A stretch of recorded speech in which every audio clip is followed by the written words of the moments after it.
Good morning and welcome to the next episode of our podcast, where we drink tea and navigate the balance between school and personal life. I'm Sophia Safe. And I'm Sophia Curry. And this is Sip and Spill.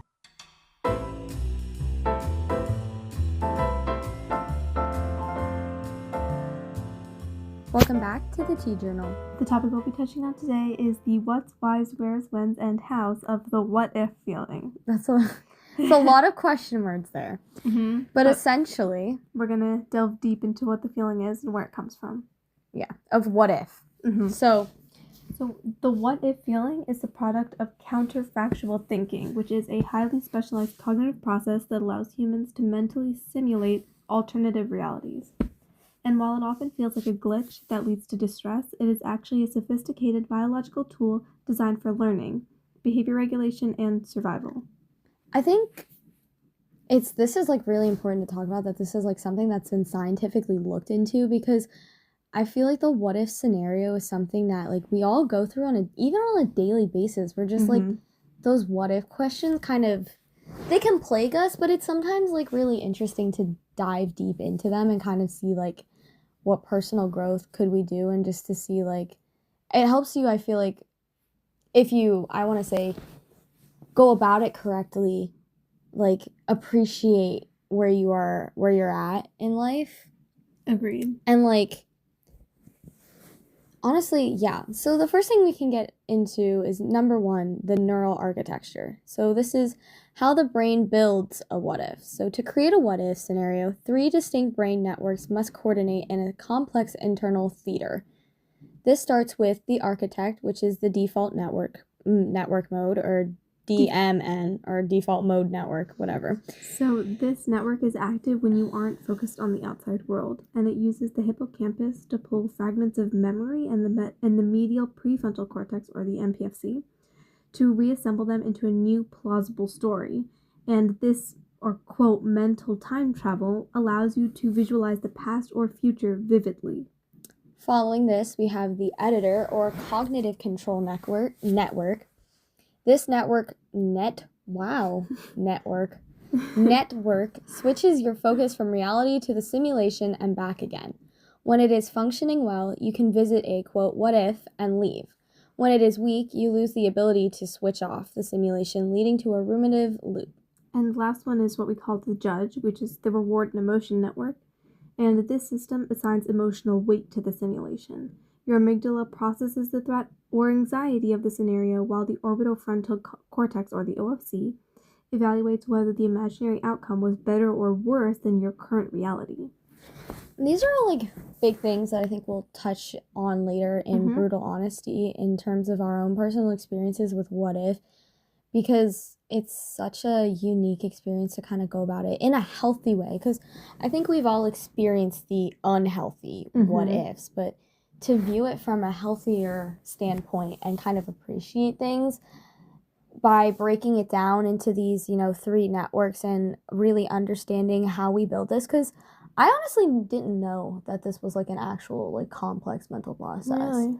No, because I think it's so normal to all of us that we just like assume that it's like, yeah, I feel like it's easy to do that, but I feel like that's why I assume that there is, because if it's so normalized in every single person, then there has to be some sort of scientific brain connection to what's going on. Oh, no, I agree. I just mean the complexity of the fact that it's a complex mental process is kind of shocking to me. But I guess that's true, because to be able to fabricate a reality and like understand it vividly is honestly pretty complex. Agreed. So then we move into number 2, the evolutionary why, which is protection and learning. So the brain doesn't ruminate just to torture itself. It's attempting preparative and effective management. And evolutionary what if serve 2 main functions. So there's causal learning, by asking what if the brain tests cause and effect. If you change a specific action in your mind and the outcome becomes better, your brain records a new rule to ensure you don't repeat that mistake. And then we have uncertainty reduction. And so the brain treats, quote, information gaps as threats. So counterfactual curiosity drives you to simulate unknowns simply to make your mental model of the world feel more complete and predictable. And I feel like this can be applied to those things that we see on the internet where, like, you didn't know that you read this wrong, and there's, like, two thises. Like, you automatically are perceiving what's gonna happen. Yes. Yeah, we've talked about this in psych where your brain just, like, omits things from what it sees. Like, sometimes it's just completely uncontrollable that you missed. Like, say, like, you're reading on a test and you just miss the word not because your brain just deems that word as unnecessary.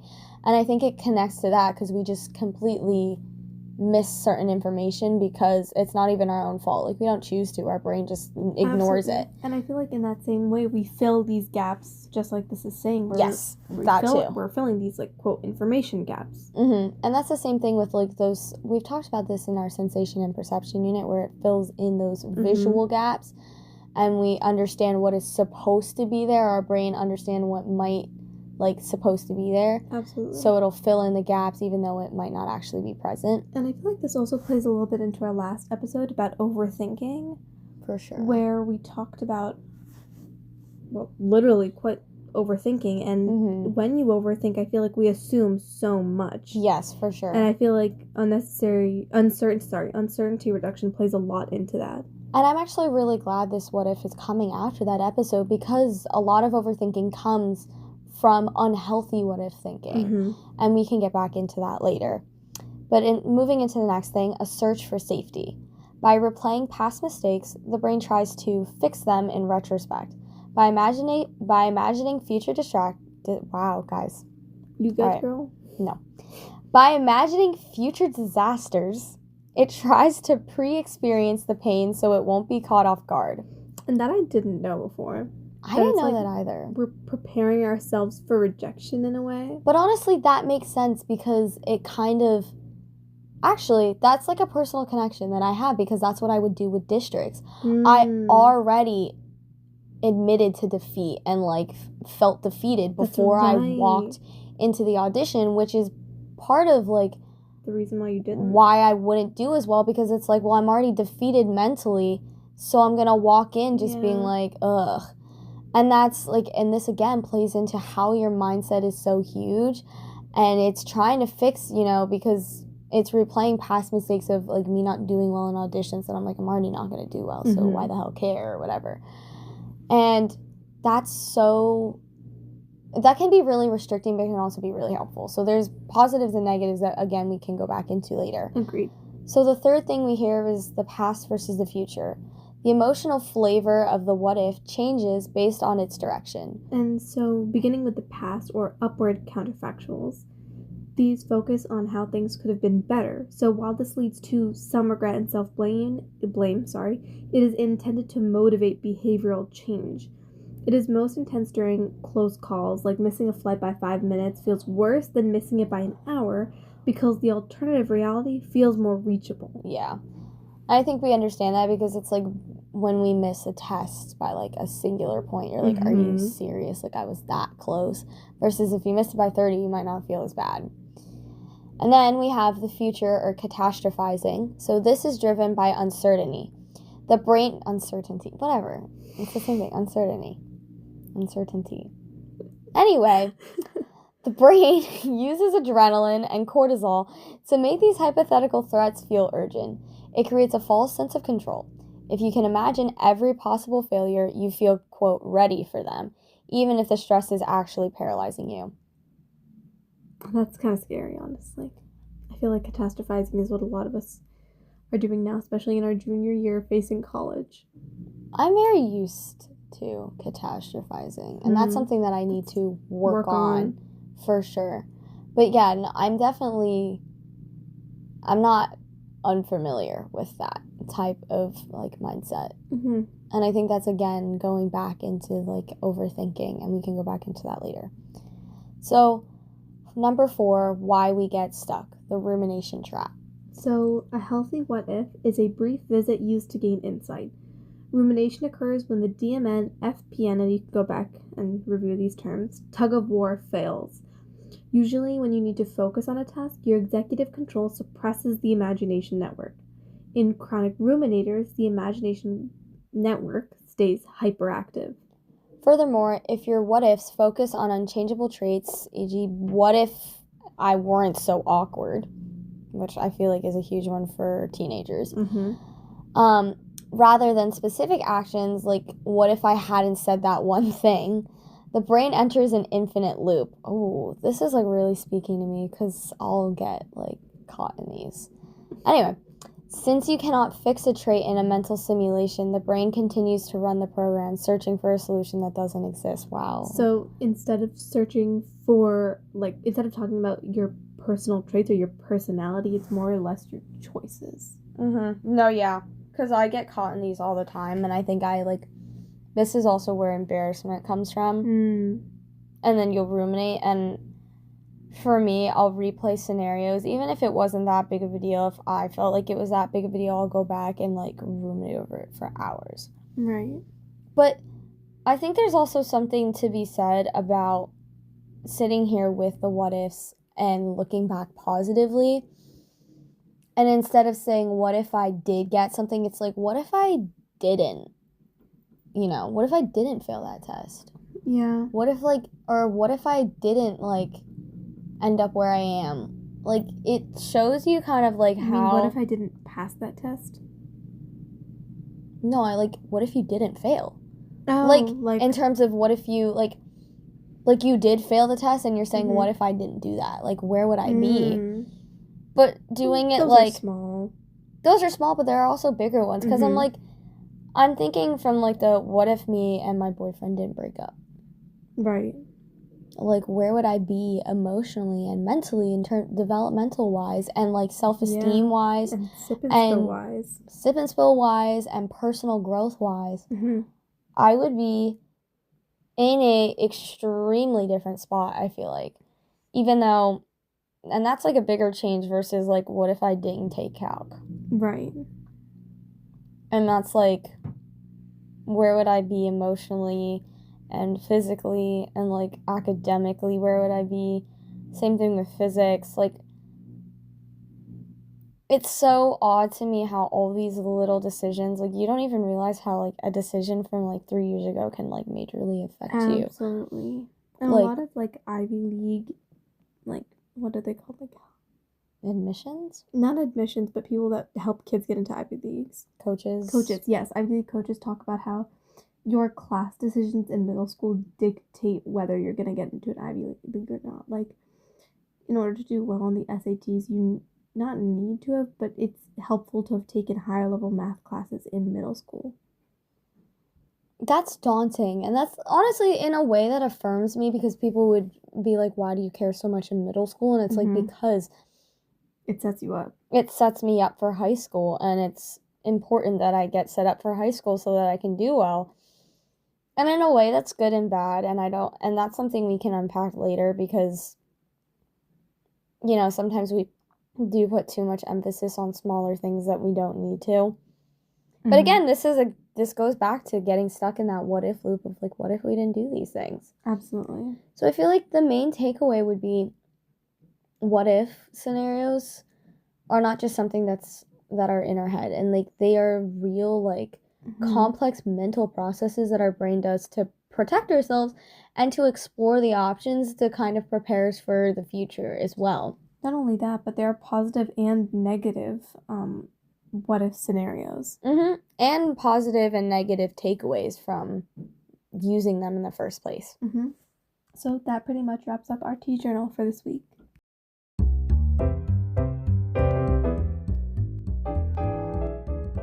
Welcome back to Not My Cup of Tea. To recap, this segment is basically a glorified would you rather regarding a topic and just about two options.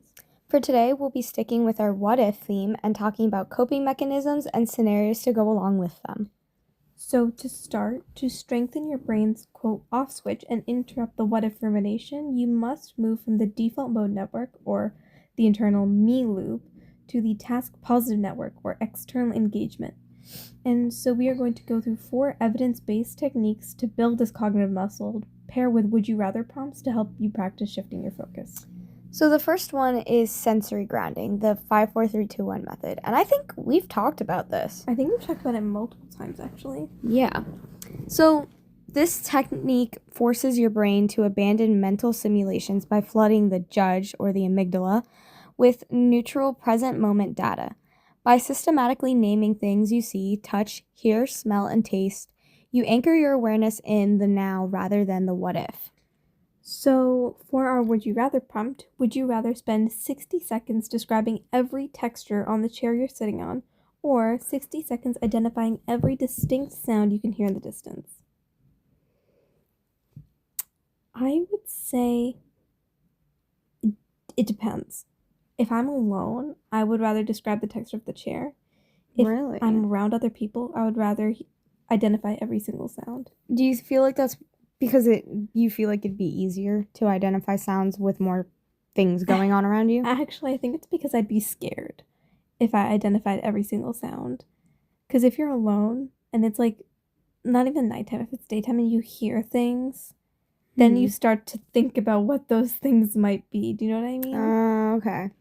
I feel like for me, in any scenario, it'd be the sound because I think that just could be me as a music kid. Maybe. Just so attuned to like sounds constantly. Like I'm constantly hearing things. Like I was sitting in Lang today and I was sitting with my one friend and I was like, "Do you hear that?" And she goes, "Yeah." And it was like out in the hallway, some random like humming sound. Like it sounded like a horn coming from like the like following like wing, and we were just like, and all of a sudden I like zoned in on that. So I feel like I could name a bunch of sounds and I think that would ground me because I'd be able to like name a bunch and like be really aware of myself, and that makes me feel secure whenever I'm really really aware of my surroundings. So I think for me I'd rather spend like 60 seconds identifying sounds. Okay. The second one we have here is cognitive diffusion or thought labeling. So instead of entering the what if scenario, you observe it as a neutral mental event. Labeling thoughts, such as I'm having the thought that I might fail, creates a circuit breaker between the observer and the simulation, making the thought feel like background noise rather than a command or a fact. And I feel like that's really good if you like are walking into it. I should try that. Yeah. Like I think I've heard that before, but like I don't know why it's just like hitting me that I should try that. Like I don't know what that is, but no, I should try that before I do something. And I think I've done that, and I feel like this one is easier said than done. But so to move into the prompt, would you rather you repeat your what if thought in a silly cartoon voice until it loses its meaning, or visualize the thought as a leaf floating away on a stream? I feel like one is very serene, very calm, and the other one is like good for immediate situations.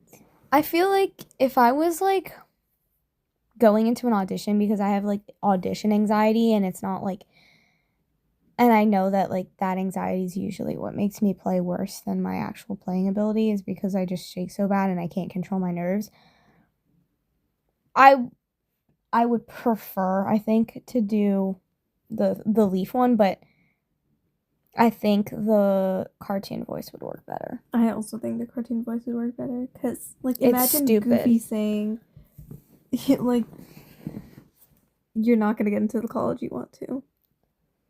No, I just have to like imagine like somebody that like I like that like says something to me that I'm just like, why am I listening to you of all people? Like I don't want to say like a stupid person. That's not true. Like someone that like typically you don't respect their opinions or you don't agree with their opinions. Like if I'm like, why would I be listening to you? I'd be like, are you kidding me? Like I'd be like, bro, like just stop, get out of my face.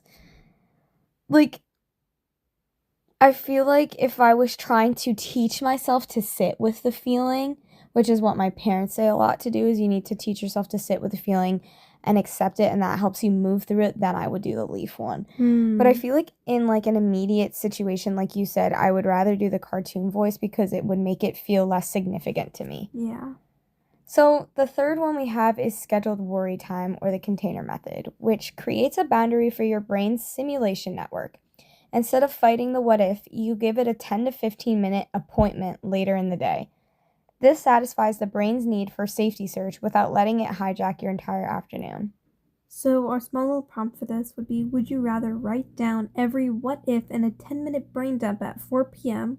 or carry a small grounding object like a smooth stone to touch every time a thought pops up outside of its scheduled time? I mean, I think for me, because I like writing and I like something concrete to get it out, I think the 10-minute brain dump.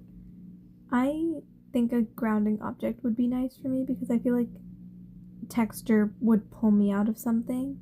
And also, like, I wouldn't want to make something like a homework for myself.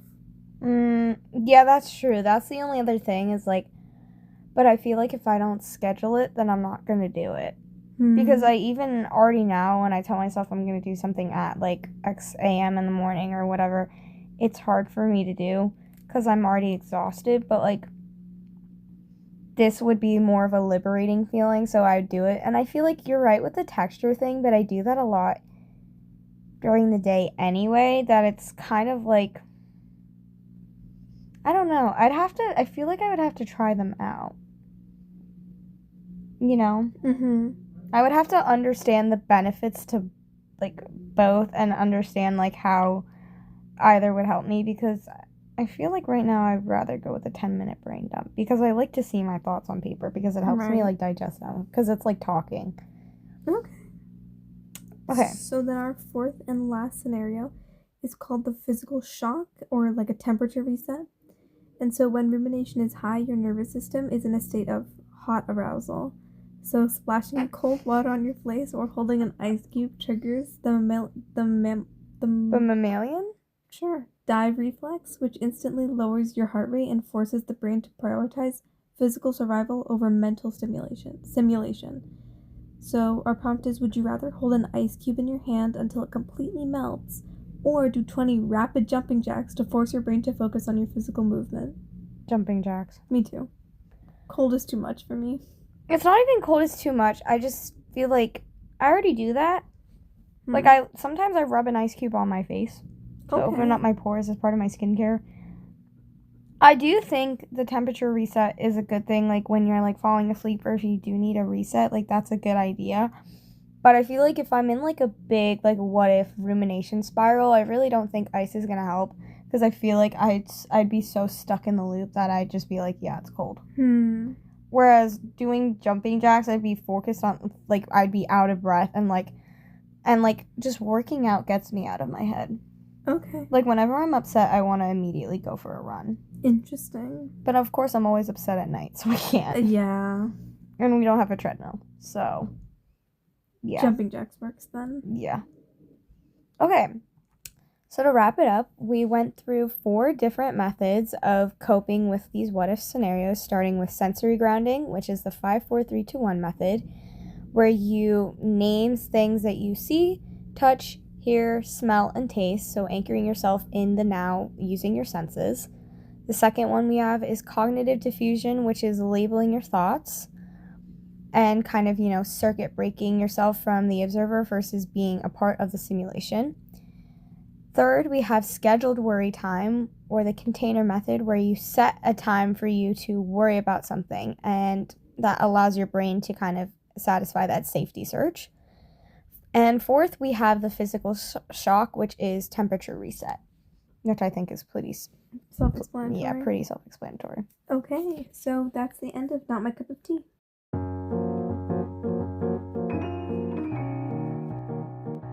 Welcome back to Brutal Honesty. To recap, Brutal Honesty is where we'll go through our personal stories and anecdotes to supplement what we've talked about already. We'll also discuss deeper topics within the episode. For today, we'll be discussing our personal connection with what-if scenarios. So, I kind of came about this topic because I was scrolling on Instagram and a reel came up that was like, what are the possibilities? It started off, you have a 1 in 1 chance of dying. Because it's true, that's guaranteed. Right. But it said, what are the chances of living?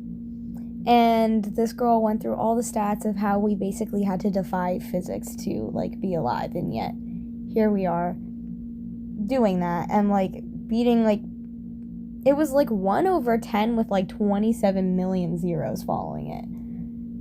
or something, or like a bunch of zeros falling. So there was like a very small chance, and yet here we are. And she went through all these different things of like all these different human experiences, and then she kind of touched on to like what if we didn't, like what if like, you know, the earth didn't go like in the perfect spot so that life could be created on earth. Like what if it wasn't the perfect distance from the sun? What if like the stars didn't implode when they did to like create the matter for us to be created? Like all these different things. And it made me think about those scenarios that, like, you know, how what if scenarios get really stuck in people's heads, and how we like think about, like, even if it's for fun and we're not necessarily ruminating, how different our lives would have played out had we, say, not moved somewhere, had we not been friends with someone or not started a project. And it's just so odd to think about. So that's how this came about. So the first thing we can kind of talk about is battling with the thought process of what my life would be like if I was still friends with a person. Mm-hmm. And these are all like past scenarios, I think. Mm-hmm. Yeah, these are all past scenarios. And I'm like, who am I trying to think of? I think there's multiple people I'm thinking of.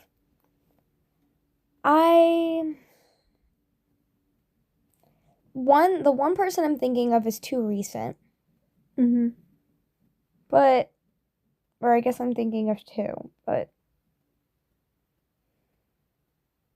I don't know.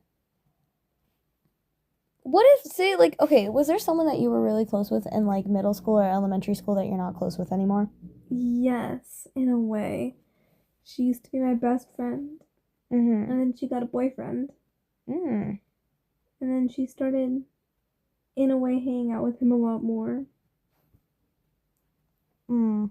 And it made it very difficult because she would come up with these excuses that I knew were not true. And I knew what was really going on, but it made it really hard for me to say, like, oh, like, I know you're lying. And then really what happens is you move on, right? Right. So what if you were still friends with her? I'm not friends with her. What if you were still as close with her then? I don't know. I feel like my life would be completely different. I wouldn't have the friends that I do now. I wouldn't have met the people that I know now. Do you think you would run in a completely different circle at school? I think so. I think, yeah. I'm honestly thinking about, like, not being friends with somebody, like, well, let's go into my more recent friendship. Why not? Sure. What if me and that friend still stayed friends and say we worked it out? I don't know, and I don't believe that, or no, I don't want to say I don't believe. Okay, no, that's not true. I don't believe. What I mean to say is, it's not that I don't think that this person's not capable of change or whatever, but I don't believe it would happen. That's what I'm trying to say.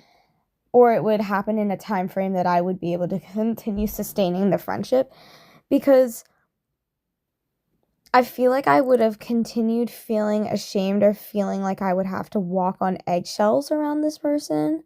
Okay. And I think it would just drag me back into more social drama than I need to be in. And I'm trying to avoid that.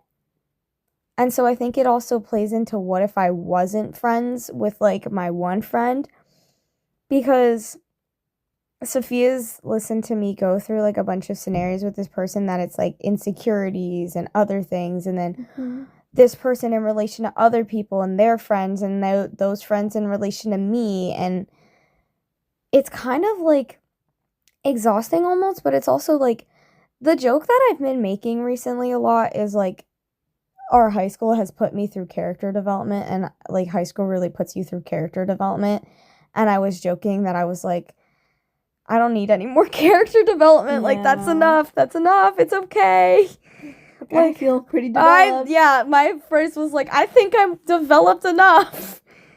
And I was like, I don't need any more character development. But it, like, makes me think, like, what if I actually, like, what if I decided that one day when I was really upset with my one friend, or I was really insecure that, like, that friendship wasn't worth it, and I, like, kind of was just, like, and I started to actually distance myself, not in, like, a not petty way, but, like, I just started distancing myself because of my fears.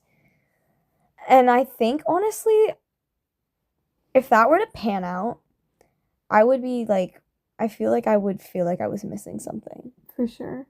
I think I know who you're talking about. You definitely know who I'm talking about. Okay, that confirms it. But then we can move into like bigger scenarios and like what if I passed a test? Like for example, you're like well, actually no, not what if you passed.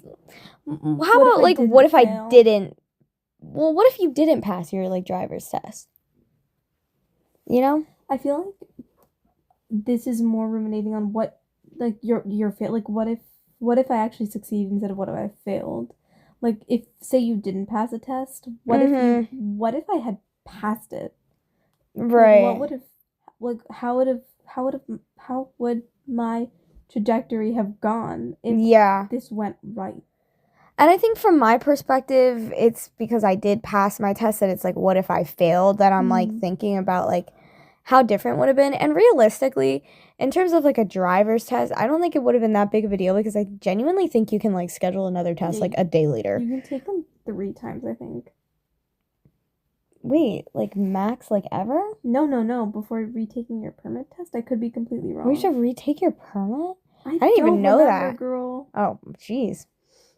I don't know. I didn't know that, but like yeah, like I think I could have just rescheduled my test like literally the next day. But yeah, like what if like say you fail, like what if you pass and then like think about like how say you needed to retake your permit like Sophia said. Like I remember for me, like planning out, like, oh, I'm going to be able to go to these things and I'm probably going to be able to drive myself X, Y, and Z, blah, blah, blah. And then you fail and then you're like, this can't happen anymore.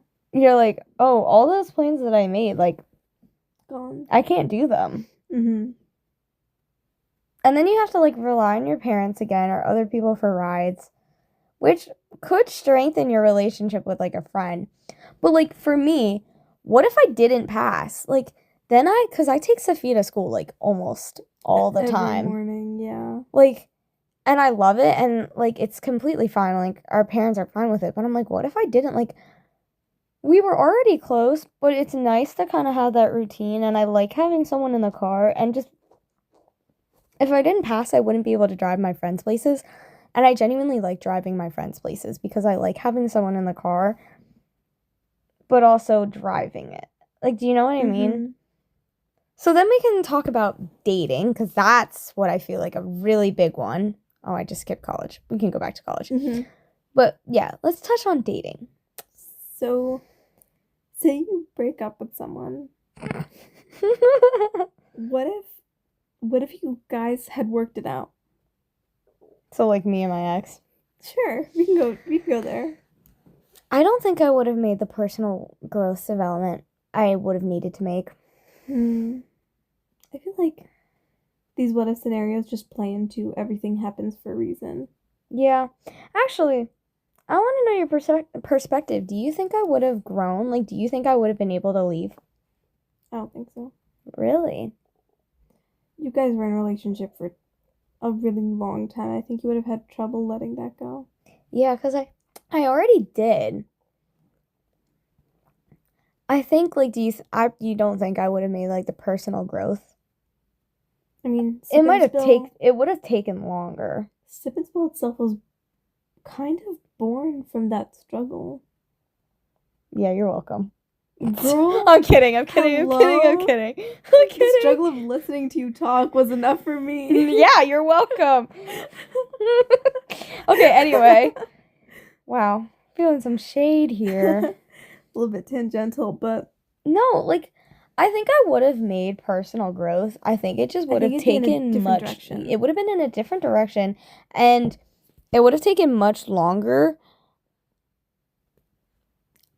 But I honestly think, and it took me a while to realize this, I needed, what if that wasn't the ending we had? Like, what if we broke up, but what if we did break up for the same reason that we actually broke up? Like, what if we broke up for a different reason? Interesting. Would it be harder? Would it be easier?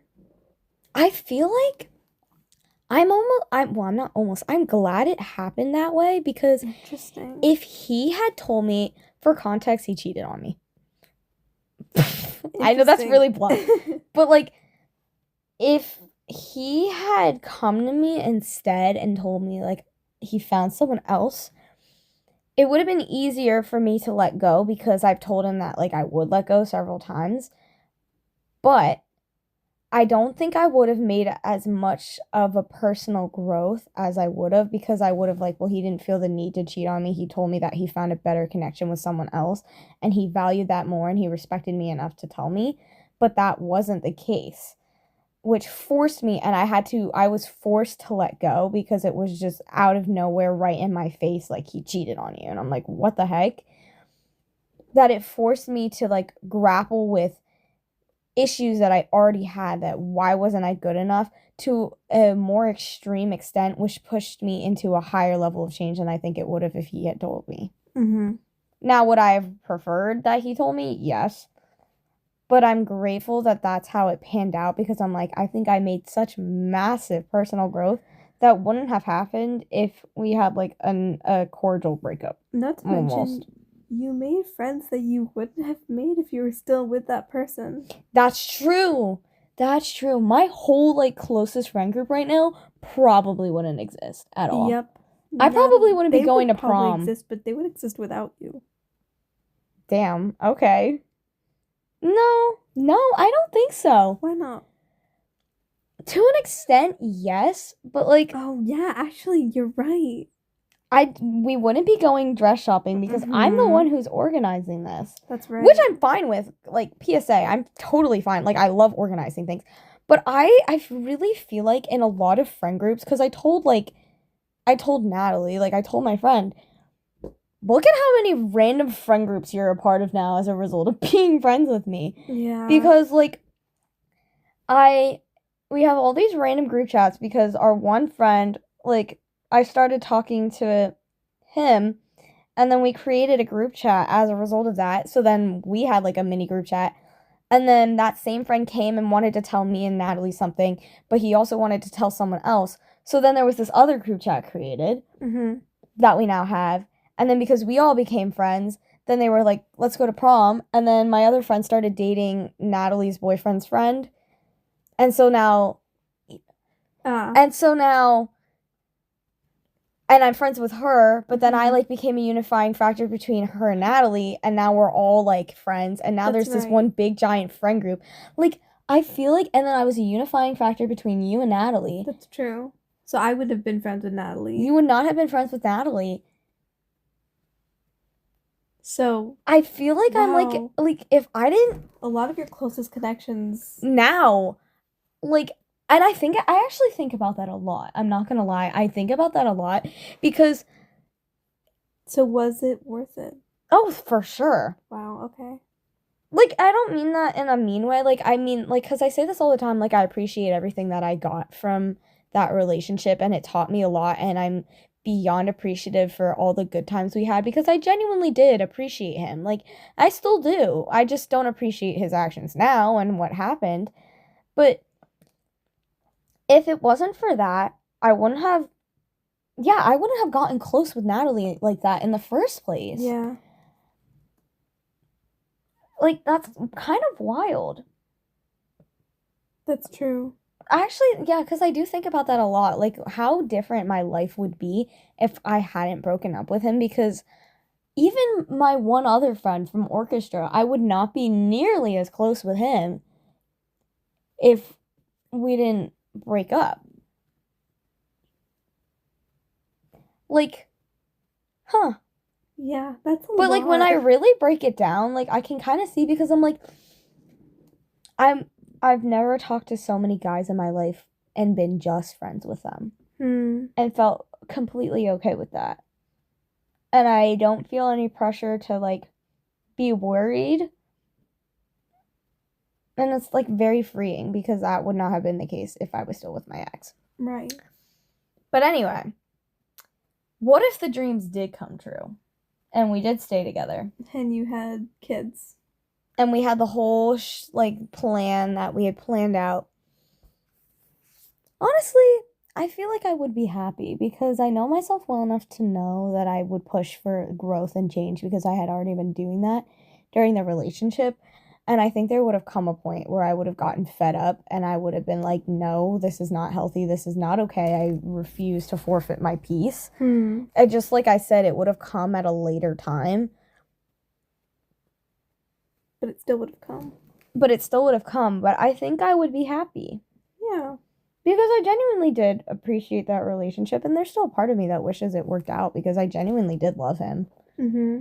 And I loved that relationship a lot. But, I mean, in hindsight, it was for the best because I'm very grateful for where I am now. And I'm very grateful that I'm friends with the people I'm friends with.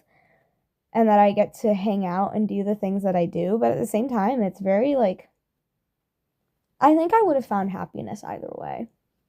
Because I think... You wouldn't know what you're missing out on? Yes. Well, what do you mean? Like, you know how these friendships kind of stemmed from your breakup, but, you wouldn't know that they would have happened. And I think it's from a what if. It's like, if I was in that scenario, I wouldn't know what I was missing out on. Mm-hmm. So it wouldn't matter because I would find a way to be happy either way. Right. But who would be your friends then? I don't know. I think I would still have the friends that I had prior to the breakup. And maybe I wouldn't have lost some friendships because... maybe I would have. I feel like I think... And this goes back to what you were saying last week and, I don't know if it was last week or the week before with when your grandma was saying, she was going to get that money. Mm-hmm. Anyway... Yeah. I think I was going to lose those friends either way because I'm going down the line. They never liked my boyfriend. They never liked how they were acting. They would probably get fed up with how I was acting and protecting him, and they would probably drop me regardless. Okay. Regardless if we broke up or not. It's almost upsetting to me that some of these people got mad at me as a result of me breaking up with him, which is what they wanted. Yeah, but it's how you reacted that is what they got mad at. But it's annoying because I'm like, but I did what you ultimately wanted me to do. Mm-hmm. But let's move into the college one. Okay. So this is from a hindsight perspective. Say you already got your acceptance/rejection letter. And you're thinking what if... And this I feel like we can't really talk about too much because we don't know as much. Yeah. But what if I did or didn't get into this college? What if, say I'm applying to Harvard, but I get in, or sorry, say I'm applying to Columbia, and I don't get into Columbia, and instead I get into NYU, and I'm an NYU student, and I'm what if I had gotten into Columbia? I feel like we can still think about that now because it's what if I don't get into the dream school that I want? We're gonna touch into that a little bit more in our future section. Okay, well, yeah, then let's do that. I feel like it would change your group. It will, of course, change your group of friends, but it could also change. It would change where you feel most at home, in terms of college, because of the places you would be around. Right. And then it would change the moments you get to witness in the city and with the people around you.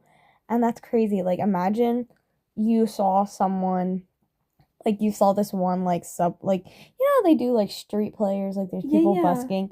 Imagine you saw this one guy the one day because you just happened to be in that spot. But if you went to Columbia, or you would have never seen that guy because you would have never ended up in that spot. Right. Or what if you meet your future partner for the rest of your life? Yeah. Or you could have met the future partner for the rest of your life if you had gone to a different school. I don't want to say could have met, but you could have, imagine who it would have been if you hadn't gone there. Imagine what type of person it would be instead as a result of that. because a lot of people, once they meet someone, they're like, I can't imagine my life without you. And they're like, but like, if you went to a different school, like, you would find someone else. Yeah. And that you would say that to. And that's like crazy to me because like I moved from Philly when I was really, really little, like baby. But like if I had stayed in Philly, I wouldn't have you and Natalie and all my friends. I wouldn't know who you are. Yeah. I would have a completely different set of friends. If I got into violin, maybe I would know some of the orchestra friends if I say got really good and we saw each other at regions and stuff. Mm-hmm. That would be the only way I would probably meet some of my Parkland friends. But I would have a much closer unit of friends in Philly. Like, I'm trying to think, like, if I stayed in Philly, like, I wonder who my friends would have been. Who would I have been friends with? Like, would you even be aiming for the same goals? Yeah, I think I would have always aimed to be a doctor because that was more of like a familial thing. So that's more like a what if I wasn't born into this family type thing. But it was like,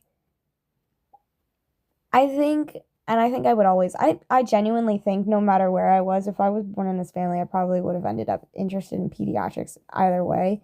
If we're talking about extrinsic, like what ifs versus intrinsics,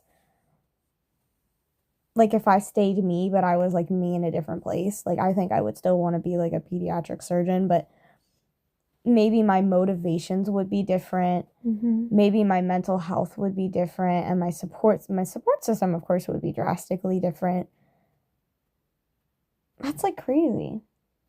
Yeah. I'm looking at you, and it like looks like it's breaking your brain a little. A little bit. I'm thinking of my own move in elementary school. Mm-hmm. In 3rd grade, I moved to Ohio so in 2nd grade, I was in a private Islamic school. I moved to Ohio to a different private Islamic school in 3rd grade. And then I moved to public school back in Pennsylvania in 4th grade. And then we went in COVID in 5th grade. I didn't know you moved to Ohio. Yeah.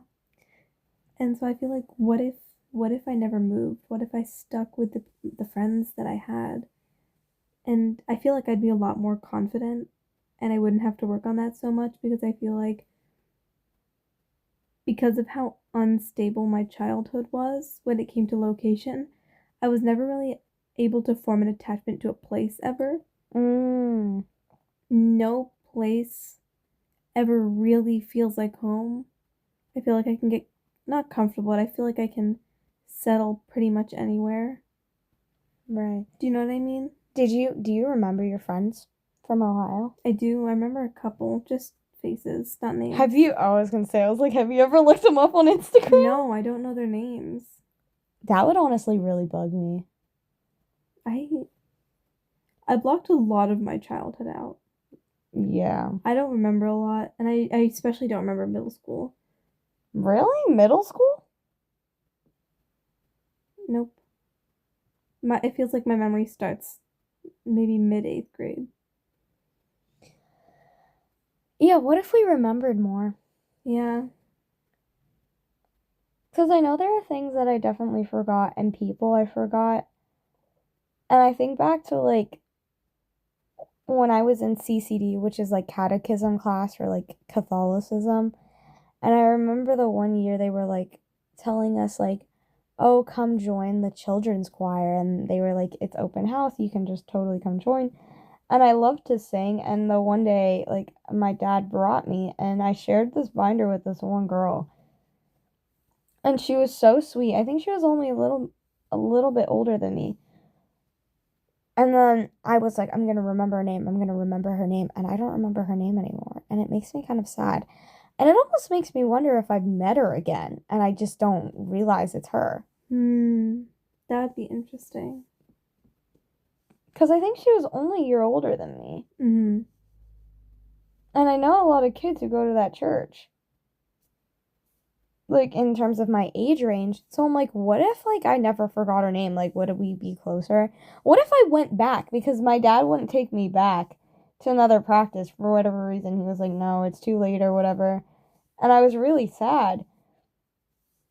But And I'm also kind of shocked of how easily I was not afraid at all to go to rehearsal, even though they had already started without me.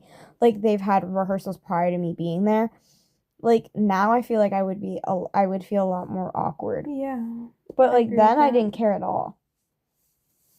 And I was just excited to be there, and I didn't feel judged. And I think that's, like, what if I didn't develop all those, like, pressuring feelings? Right. So, on the other hand, we can think about if things were to go wrong. So, what if we didn't get into college? God, I think about that all the time. Yeah, so do I. I think you and I both have dream schools, and we're not going to get into exactly what those are, but imagining going to that school is always like a fantasy that I hope to come true. And especially imagining not getting into that school kind of scares me. Yeah. Like, it scares me, but I think this goes back to, like, how we were saying, like, that self-defeating process. Like, I would do that with districts, and I don't want to say I necessarily was, like, self-defeating in terms of, like, college, but I'm trying to be realistic. Mm-hmm. Like, I'm still working hard for it, and I'm not saying I'm not going to get in, but I'm not saying I will, because I know it's very hard. Right. But I'm also like, what if, like, and this goes back to, like, so we have, like, going to fail a class. Like, what if I fail calculus? Or, like, I fail physics? Because I'm already not doing good. And I'm probably going to have to... failing. I'm not failing, but I'm going to have to take the final. And that doesn't... For both of them, probably. Because I've just been so overwhelmed because my workload and everything I do just prevents me from getting probably the best grades I could. And that's something that I've had to grapple with myself is, like, what if I didn't take the classes that I took? Like, how much better... Like, actually, I talk about this a lot. Like, what if I wasn't in 5 AP classes? Like, how much better would I be doing in my classes? And I'm like, I probably would be doing much better because I would have more time. Or, like, what if I wasn't in, like, 600 things? Yeah. But I can't imagine not being in that. See, I think of it a little bit differently because I dropped calc Mm-hmm. to CP. And sometimes I think about the fact, what if I didn't drop calc? I feel like I would be so burnt out. I think we had this conversation, too. Yeah. Like, what if you stayed in and you were like, I think I would be just as, like, dead as you. And you didn't mean that in a mean way. Yeah. But just, like, I'm, like, extremely exhausted. Like, the past 5 weeks have probably been, like, some of the worst 5 weeks of my life because I haven't gotten good rest. I'm so backed up on work. I've never been this backed up before. Like, I have zero motivation because I'm just so exhausted that I just literally want to stare at my ceiling and not move. I feel like that was my sophomore year because I took physics in my sophomore year. Mm-hmm. And I feel like that's what killed me. It's not even the class itself. It's just the level and the amount of work that you have to put into it on top of everything else. And there's just not being enough time in the day. Mm-hmm. Yeah, that was a push and physics for me. Which, I mean, I think that goes into the next topic of, like, dropping a class. Like, what if you didn't drop a class versus what if you did? And we did talk about, like, what if we didn't break up with a person? What if I didn't immediately get into med school? What do you mean by immediately? Like, taking a gap year? Or not, like, purposely taking a gap year, but, like, med schools are very exclusive. Like, what if you don't get in on your first try? I feel like what I'm more worried about is what if I don't get into, like, a BSMD or BSDO program?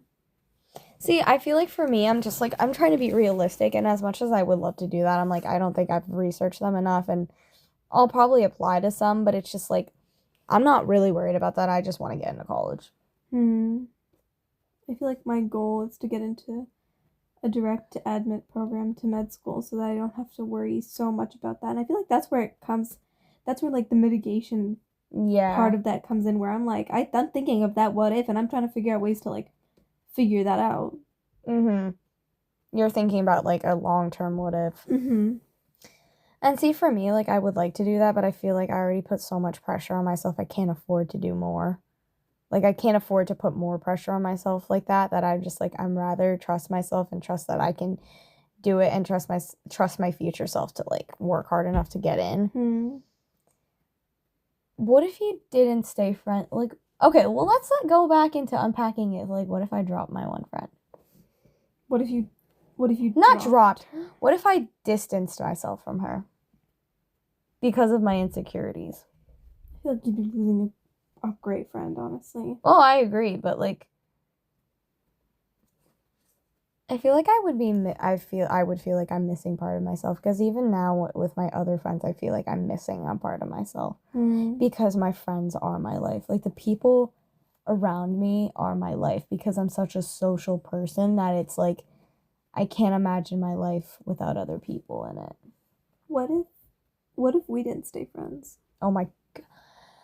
See, because, this brings me back, because my mom would always ask me in middle school, like, oh, what about Sophia? And I'd be like, I don't know anything about her, because I never saw her. Right.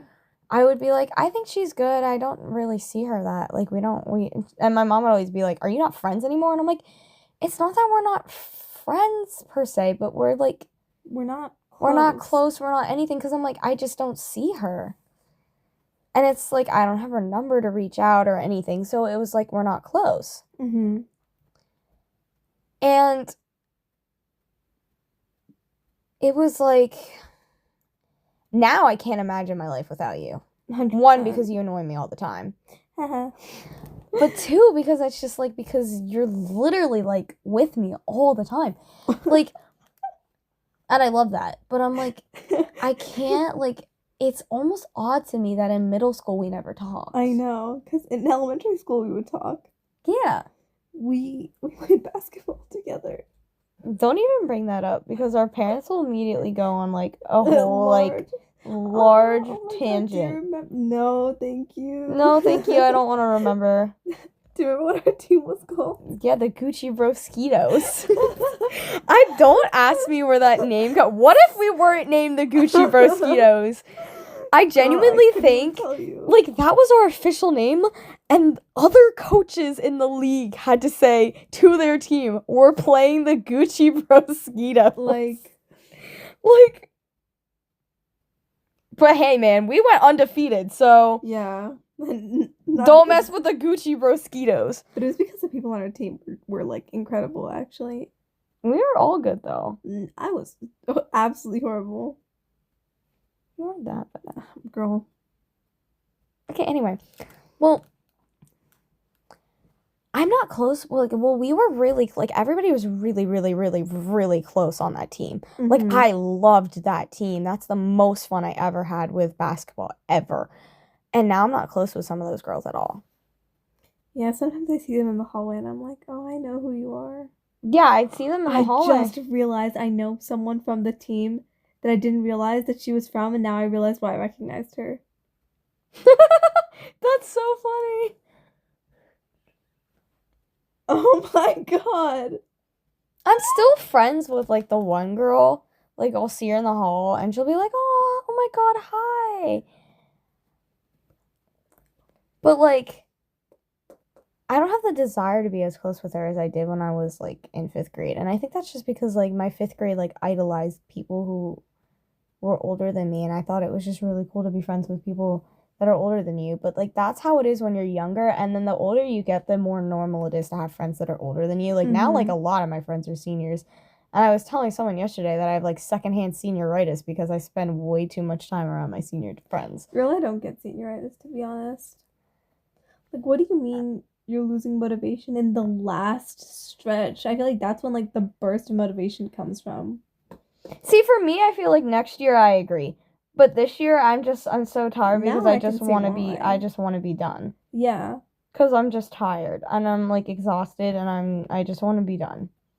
Even though it's March. Mm-hmm. But, like, it's almost AP season. So, actually, for juniors, like, our year is almost done. Because once AP season hits, like, you're basically done. It's just review.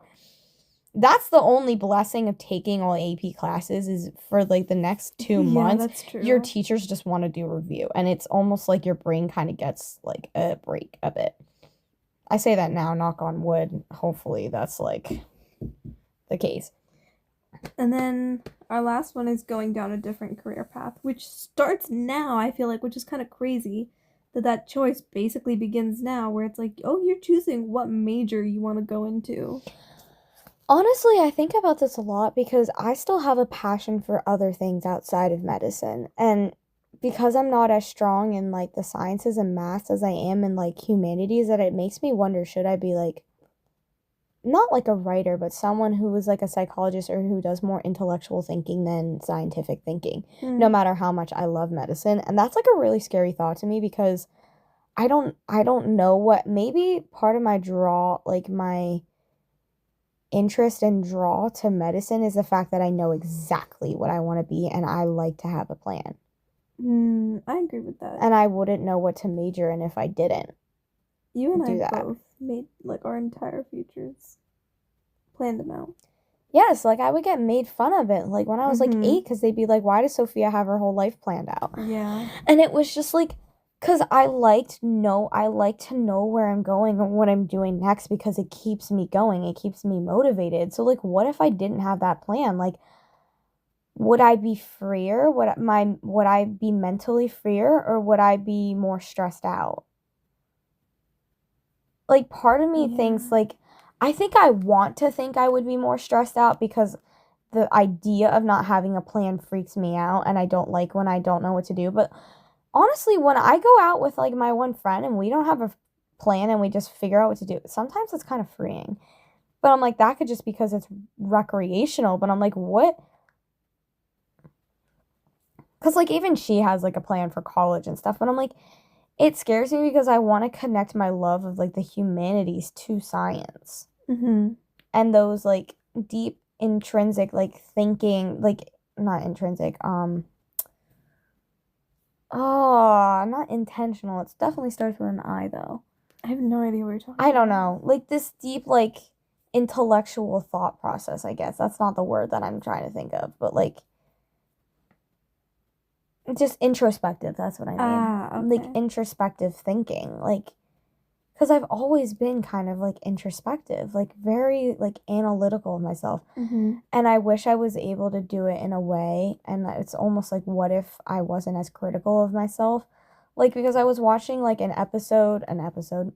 interview of the Olympian Eileen Gu. And the one lady asked her, like, do you think before you speak? And she's like, because you answer like questions about geopolitics and all these different like questions so eloquently and like with so much thought and precision, like, and she's like, well, I guess, and her answer was like, I guess I spend a lot of time in my head, but she's like, I approach my mind like a scientist, not as a critic. And she's like, you know, she's constantly trying to understand why she thought something that way, but she's not criticizing herself. And I do that too, and I do both though, and it's like unhealthy and I have to kind of shut that critic off. But like I'm very introspective and it makes me wonder, like I can't imagine my life without being introspective and making connections and understanding why people do things. So like the career path thing I think haunts me a little more than I like to admit. Like, I actually don't think you've ever heard me talk about the fact that I'm, like, sometimes unsure in what I'm doing. Yeah. Which is kind of scary to me, and I don't think I like admitting that to anyone because everyone's always like, make sure you have a plan. Make sure you know, like, is this really what you want to do? Are you sure?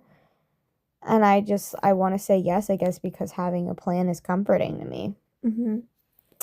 But, so yeah. Basically, we just went over a lot of our own personal what ifs and about like how they're positive, how they're negative, and how we've worked through them ourselves. I know it's just a lot of yapping. It was a lot of yapping. But yeah, that wraps up Brutal Honesty.